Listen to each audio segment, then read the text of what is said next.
오늘도 목사님 궁금해요. 안녕하세요. 이승윤 목사입니다. 오늘도 우리 성도님들이 궁금해 하시는 내용을 가지고 오늘 카메라를 켰습니다. 오늘의 주제는 도대체 예수님 어디서 만나나요? 라는 주제입니다. 네, 오늘도 예수님을 많이 만나셨을 것 같은 목격자 한 분을 모셨습니다. 우리 류홍열 목사님. 안녕하세요. 네, 목사님 안녕하세요. 네. 저도 정말 예수님 목격자처럼 만나고 싶어요. 네, 맞습니다, 목사님. 목사님은 예수님 만나셨나요? 네. 정확하게 말하면 네. 제가 만났다라고 표현하는 것보다 네. 예수님께서 저를 만나 주셨습니다. 아. 찾아오신 거예요. 네. 그게 언제였죠, 목사님? 저는 대학교 1학년 때 예수님께서 찾아오셨는데 네. 와, 정말 제가 어떻게 할 수 없는 네, 네. 우리가 불가항력적이란 말을 쓰죠. 네, 네. irresistible한 네. 그분께서 당신이 저한테 환하게 당신의 모습을 보여주는 네. 그래서 제가 그 하나님의 영적 임재 앞에 나아가서 주님을 체험하게 되는 순간이었습니다. 와, 네. 목사님, 우리가 그 예수님을 만났다, 보았다, 이런 얘기들을 그렇죠. 하다 보니까 네. 진짜 육안으로 그렇죠. 예수님을 이렇게 봐야 네, 네. 봤다라고 생각할 수 네. 있을 것 같아요. 네. 그렇죠. 네. 사실 어떤 사람은 제가 주님 한 번만 보면 네. 소원이 없겠습니다. 아니면 네, 네, 주님 네. 한 번 보면 믿음을 확실하게 가지겠습니다라고 네, 네, 네. 하는데 오늘날 우리가 죄인의 몸으로 예수님을 보면 큰일 나요. 죽어요. 구약에 보면 모세가 하나님의 십계명을 받는 순간이 나오잖아요. 네. 그때 하나님을 만나는 장면이 나오는데 내가 주님 한번 보기를 원합니다 했을 때 하나님께서 어떻게 하죠? 당신의 영광의 맞아요. 뒷모습만 보고도 맞아요. 어떤 일이 일어납니까? 모세가 너무나 얼굴이 빛이 나서 네. 내려올 때 뭘 썼죠? 수건으로 얼굴을 가리고 맞아요, 왔어요. 목사님. 하나님의 영광의 뒷모습만 보고도. 그런데 오늘날 주님 보게 해달라면 큰일 나요. 그러니까 주님 꼭 필요하다면 정말 영광의 그 모세에 보여준 영광의 뒷모습의 그림자만이라도 보게 해주세요. 그러나 오늘날은 그래야 할 필요가 없는 것이 우리 예수님 때문에 예수님을 본 사람이 하나님을 보았다고 하잖아요. 맞아요. 예수님의 말씀을 통해서 하나님을 볼 수 있기 때문에 네. 너무 그렇게 막 신비한 걸 추구하지 마시고 네. 말씀 추구하시기 바랍니다. 네. 네. 목사님, 이 질문들 중에 되게 네. 중요한 질문이 하나 나올 것 같아요. 요즘은 사람들이 식당을 가도 리뷰를 남기고 네. 그 리뷰를 보고 그렇죠. 가잖아요. 그렇죠. 그런 것처럼 네. 예수님을 만난 얘기들을 아무리 해줘도 네. 진짜 이 리뷰가 되게 중요할 것 같아요. 맞습니다. 목사님이 만난 예수님 리뷰 한번 해주세요. 와, 그분은 우리는 성경을 통해서 하나님을 만나는데 네. 직접 그 예수님에 대한 그 임재함으로 들어가게 되었을 때는 네.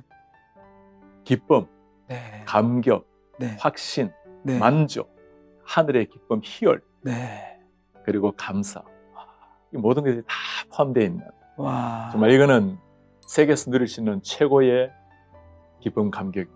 리뷰를 작성하려면 작성할 수가 없겠네요, 목사님. 말로서는 불가능한 일이죠, 그죠? 그러니까 이렇게 작성할 수밖에 없는 것 같아요. 세상에서 모을 수 있는 언어를, 가장 아름다운 언어를 다 모아서 펼쳐도 그 영광스러운 모습에 1%도 나타내지 못합니다. 하나님의 그 영광스러움, 네. 하나님의 아름다움, 하나님의 그 고결하심, 그러니까 그 하나님을 만날 때 그때 내가 누구인지가 보이는 거예요. 그때 주님, 나 같은 죄인을 주님이 사랑하시군요. 그 사랑이 보이게 되고 그게 하나님과의 인카운터, 만남. 네. 주님과의 만남이 목사님 이제 말씀을 들어보니까 굉장히 중요한 것 같아요. 네. 교회를 다녀도 맨날 그 질문들이 되게 많아요. 네. 예수님을 만났냐? 그렇죠. 네, 이게 네. 이렇게 계속해서 반복해서 네. 말하는 이유는 중요하다는 그럼요. 건데. 그거 당연하죠. 네. 그죠? 예수님을 만나느냐 그 의미가 내가 예수님을 확신하느냐, 네. 정말 나의 주님으로 받아들인 적이 네. 있는가. 사실 교회를 다니다 보면 하나님께서 창조주 하나님이요 예수님이 우리 구원자 하나님이라는 걸 늘 듣잖아요. 네. 하나님께서는 귀한 말씀을 하셨고 거룩하시고 영광스러운 가운데 계시고 우리는 주님과 그렇게 살아야 돼요. 그러니까 이런 어떤 기독교의 시스템은 배울 수 있는데 네, 네, 진짜 네. 중요한 거는 당신이 그 하나님을 직접 만났습니까? 네. 그 맛을 보았습니까? 그 십자가가 2000년 전에 흘려준 피가 나를 위해서 흘려준 피라는 걸 깨달아져야 그때 진짜 눈물이 흐르고 네, 네. 어떻게 나 같은 죄인을 위해서 주님이 죽으셨는가? 그때 주님 앞에 무릎을 꿇게 되고 그걸 두고 우리가 주님을 만났다고 하는 거거든요. 간혹 가다가 정말 하나님께서 어쩌다가 뭐 꿈에 나타나시거나 아니면 신비한 방법으로 나타날 수도 있습니다. 그죠? 그러나 대개는 인격적으로 찾아오시는, 그래서 우리가 부를 때 만남을 두고 인격적으로 내가 주님을 만났다는 말 쓰거든요. 그래서 개인적으로 나에게 다가오신 하나님을 체험했습니다. 네. 근데 이 만났다는 또 다른 증거로 어떤 분들은 되게 그런 막 신비적인 그렇죠. 그런 은사들이나 이런 걸 했음, 저 같은 경우는 수련회 갔을 때 방언 못 받으면 예수님 못 만난 거다. 이러면서 극단적으로 얘기하시는 분들이 있었어요. 그러면 있죠, 그죠? 되게 무서웠거든요, 목사님. 목사님도 무서움을 탑니까? 어렸을 때. 어렸을 때. 예, 그런 하나님의 신비한 은혜를 받는 것은 가능할 수도 있고, 그게 하나님을 만나는 하나의 정표일 수도 있습니다. 오늘 또 하나님께서는 얼마든지 당신의 모습을 드러내 보이실 수가 있고, 그때 일어나는 영적 현상이라 볼 수 있죠, 그죠? 그러나 그런 것들을 통해서 하나님이 나타날 수도 있지만 대부분의 경우는 말씀을 통해서, 때로는 하나님께서 잠잠하게 기도를 통해서, 또는 인격적으로 차분하게 다가오시는 하나님. 그래서 그런 어떤 표징을 가지고 하나님을 만났다고 말하는 것은 굉장히 위험할 수도 있고 또 그걸 또 너무 추구하면 안 돼요. 표적 추구하고 헬라인은 뭐 표적 추구하고 우리는 오직 그리스도만을 추구한다는 바울 말씀처럼 우리는 예수만으로 충분합니다. 와, 목사님 그러면 그렇게 만남을 하는 것이 되게 중요하다고 계속 강조하는 이유는 그걸 만난 다음 무언가가 있기 때문일 거 아니에요? 뭐가 있어요, 목사님? 와, 목사님 진짜 사랑하는 사람을 만나게 되면 뭐가 일어납니까?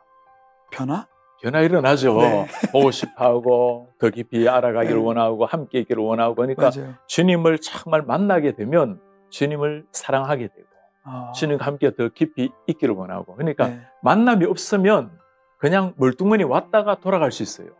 교회는 나왔는데 예배도 하는데 그리고 때로는 은혜도 받는데 너무너무 안타까운 것은 주님과 눈을 마주하지 못한 채 지나가는 것과 똑같은, 정말 사랑하는 사람을 만나지 못했을 때 수많은 사람들은 군중에 불과한 겁니다. 그런 마음으로 주님을 대하면 안 되겠죠. 정말 사랑하는 주님을 만났다면 그분이 나를 위해서 십자가 지셨는데 어떤 분이시길래 나를 이렇게 사랑하시는가.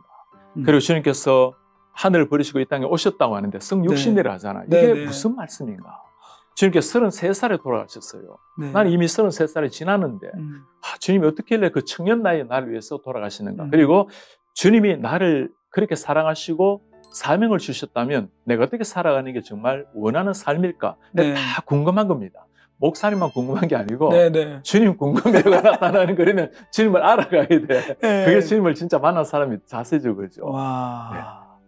목사님 진짜 그 예수님을 만난 사람들의 삶의 변화들이 정말 성경뿐만 아니라 우리 삶의 여러 영역들에 있는 것 같아요. 당연하죠. 사실 신앙적 영역뿐만 아니라 예를 들어서 주님을 더 사랑함으로 더 알아야 되겠다. 교회 와서 헌신하고 또 훈련하고 교육하고 더 예배 열심히 다니고 이게 다 좋습니다. 그러나 더 오히려 많은 부분은 예배당에 오는 시간은 일주일에 정해져 있어요. 예배하는 시간도 정해져 있습니다. 성경을 매 시간 볼 수는 없잖아요. 성경 보는 것도 한정적입니다. 기도도 마찬가지예요. 우리는 이런 것들을 영적인 일이라고 생각을 하는데 영적인 일 맞아요, 그죠?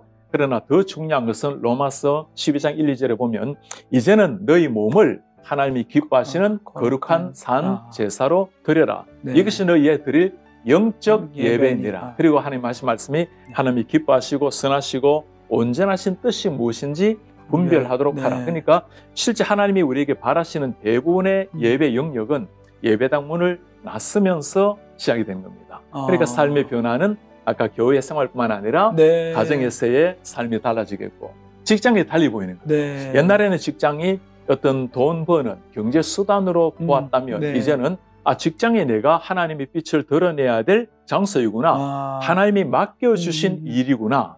옛날에 우리 청교도들이 또 종교회의가들이 많이 했던 말 중에 직업 신수설이란 말이 있어요. 직업은 하나님이 나에게 맡기신 일이라는 거. 학생은 뭐 해야 됩니까? 공부 열심히 해야 돼요. 왜냐하면 그게 하나님이 맡기신 일이기 때문에. 목회자가 설교 준비하듯이 가정주부가 아이들을 잘 양육하고 직장인이 직장에서 경건한 삶으로 탁월한 일꾼으로 인정받는 거. 그러니까 삶의 모든 영역에 변화가 일어나는 거. 주님을 만난 사람의 변화입니다. 와, 너무 좋습니다, 목사님. 목사님, 그럼 이제 구체적인 좀 더 질문으로 들어가 보도록 하겠습니다. 네. 목사님, 이 교회를 다니다 보면 예수님 만나는 게 중요하다고 계속 얘기하고, 네. 근데 얘기를 좀 듣다 보면요. 네. 예수님을 만나는 장소가 추려져요. 그리고 예수님을 만나는 때가 추려져요. 맞아요. 장소는 대부분 수련회 집회. 그리고 때는 뭐 설교 듣다가 네. 아니면 기도회 하다가 네, 네. 아니면 찬양하다가 맞아요. 그 외에는 없는 건가요, 목사님? 네.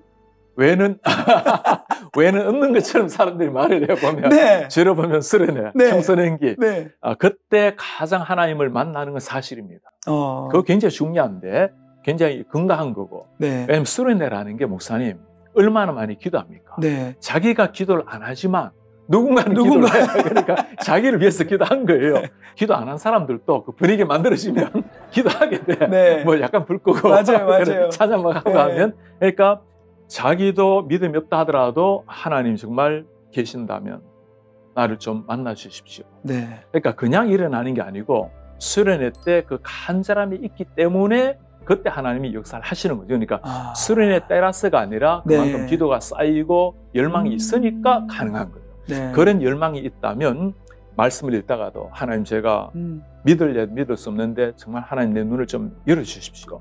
오늘 예배를 나와서 주님 제가 그냥 맨날 이렇게 자리만 뜨겁게 하다가 이 벤치 워머리라는 게 있잖아요. 네, 그냥 자리만 따뜻하게 하는 게 아니고 하나님 내가 오늘 주님 만나야 되겠습니다. 그런 마음으로 예배를 간절히 삼하게 되면 네. 어느 순간 하나님이 자기도 모르게 네. 다가오시는 지점이 있는 거죠. 그래서 수련회와 찬양 또 집회, 청소년 시기 다 좋은데 80된 어르신이라 하더라도 만날 수 있고 5살 된 아이라 하더라도 만날 수 있죠. 맞아요. 그리고 수련회가 아니더라도 맞습니다. 모든 삶의 영역에 맞아요. 주님 만나주세요. 집회 아니더라도 네. 네, 어느 때나 만날 수 있는 것 같아요. 그럼요. 목사님 저도 보니까 저도 수련회 때 만나긴 했는데요. 저는 성경 봉독하다가 뒤집어졌잖아요. 어떤 말씀이었어요? 그때가 요한복음 3장 16절인데 제가 모태신앙이니까 그 말씀을 얼마나 많이 잘 외웠겠어요. 예. 근데 그 말씀이 제 마음 깊숙한 곳을 확 때리기 시작하니까요. 제가 감당이 안 되더라고요, 목사님. 감당이 안 돼서 오늘 네. 지금 이 인물이 탄생이 됩니다. 목사님, 네. 그게 너무너무 중요한 건데 우리는 하나님을 만난다라는 것을 좀 신비한 체험을 하거나 네. 어떤 사람은 방언을 얻거나 네. 어떤 사람은 또 뭔가 막 몸이 뜨거워지거나 네. 다양한 현상들을 말할 때도 있어요. 네. 그것도 귀한 일이긴 합니다. 그런데 가장 확실하고도 안전한 만남은 지금 말씀하신 말씀을 통해서 하나님을 만난 거예요. 왜냐면 말씀에 하나님이 다 들어가 있잖아요. 맞아요. 성경 봉독, 그래서 우리가 교회를 다녀도 설교 말씀에 물론 은혜를 받아요. 네. 그래, 진짜 제일 받아야 될 은혜는 말씀을 처음에 읽을 때, 말씀 선포할 때, 맞아요. 그것이야말로 진짜 하나님의 말씀이잖아요. 맞아요. 우리 교회는 성경 봉독을 할 때 어떻게 합니까? 다 자리에서 일어납니다. 네. 일어나는 게 하나님 우리에게 주시는 말씀으로 그 자세를 받자는 겁니다. 네. 그리고 말씀 읽고 나면 이것이 하나님의 말씀입니다. 라고 네. 아멘하고 자리에 앉는데 그런 자세로 말씀을 대하는 거. 네. 누군가는 성경 말씀을 통해서 주님을 만나는 거죠. 진짜 저는 확신합니다. 목사님, 진짜 말씀은 살아있고 운동력이 있어서 네. 어떤 좌우의 날선검보다도 예리하다는 것을 제가 경험하니까 맞아요. 말씀이 못 쪼갤 곳이 없어요. 목사님도 경험했고 네. 저도 경험했다면 모두가 경험할 수 있는 말씀을 통한 지금 하나님. 이 방송을 보는 모든 분들이 네. 그냥 텍스트 자체를 통하여서 예수님 만나게 되는 놀라운 역사 일어났으면 좋겠습니다, 목사님. 와, 정말 저도 성도님들한테 꼭 그 얘기하고 싶은데 오늘 우리가 예수님을 어디서 만나나 이 얘기하고 있는데 어디에서도 다 만날 수 있어요. 그러나 아직까지 혹시라도 만나지 못한 분이 계신다면 교회는 열심히 다니고 예수님도 사랑하고 또 교회도 사랑하는데 뭔가 내 마음속에 만남에 대한 갈증이 있는 분이 계신다면 주님이 누구보다 그 잘 아십니다. 그래서 이 시간에 방송 보시고 성경책 한번 펴보시기 바랍니다. 요한복음 펼치셔서 예수님의 말씀 한 장 한 장 읽으면서 주님 저를 만나 주십시오. 그러니까 내가 주님을 만나고 싶습니다라는 것도 중요하지만 주님이 저에게 찾아와 주십시오라는 기도를 하면서 읽게 되면 어느 지점에 자기도 모르게 하나님이 정말 그 거절할 수 없는 그 은총으로 다가오실 때가 있을 거예요. 네. 그러면 주님 저를 만나셨군요. 일이 일어나요. 맞습니다, 목사님. 진짜 성도님들 중에 그런 고민들이 있을 수 있거든요. 내가 뭐 예수님을 만날 수 있는 여러 가지 방법 다 해봤다. 그렇죠. 근데 맞아요. 안 만나 주시더라. 네. 도대체 어떻게 해야 되냐 이렇게 물어보시는 분들이 많이 있는데 예. 지금 목사님께서 말씀하신 네. 그 내용이 네. 좋은 답변이 될 것 같습니다. 맞습니다. 제 자신이 네. 교회를 오랫동안 다녔지만 예수님을 사랑하고 교회를 사랑했지만 주님은 확신이 없었는데 어느 순간 하나님께서 다가오시더라고요. 그래서 네. 제가 꼭 그렇게 말씀드리고 싶어요. 혹시라도 교회를 다니고 있는데 아직까지 주님을 체험하지 못했다면 뭔가 확신이 없다고 생각하면 심지어 어떤 생각이 드냐면 나는 혹시 구원받은 백성이 아닌가 이런 생각도 막 드는데 네. 그게 아니고 내 마음속에 그런 마음이 일어나는 것 자체가 이미 하나님께서 나를 선택했다고 볼 수 있습니다. 네. 다만 내가 그걸 아직까지 체험을 못한 것뿐이죠. 그런 마음을 하나님이 아시고 반드시 찾아오실 겁니다. 아, 맞습니다. 목사님 지금 해주신 이 내용들을 잘 기억하면서 특별히 하나님께서 우리를 늘 기다리고 계신다는 그 사실을 기억하면서 네. 우리가 예수님을 만나고 또 그 교제 가운데 또 변화를 경험하고 하나님의 사람으로 살아내는 그러한 믿음의 사람들 되었으면 좋겠습니다. 아멘. 너무 감사합니다, 목사님. 감사합니다.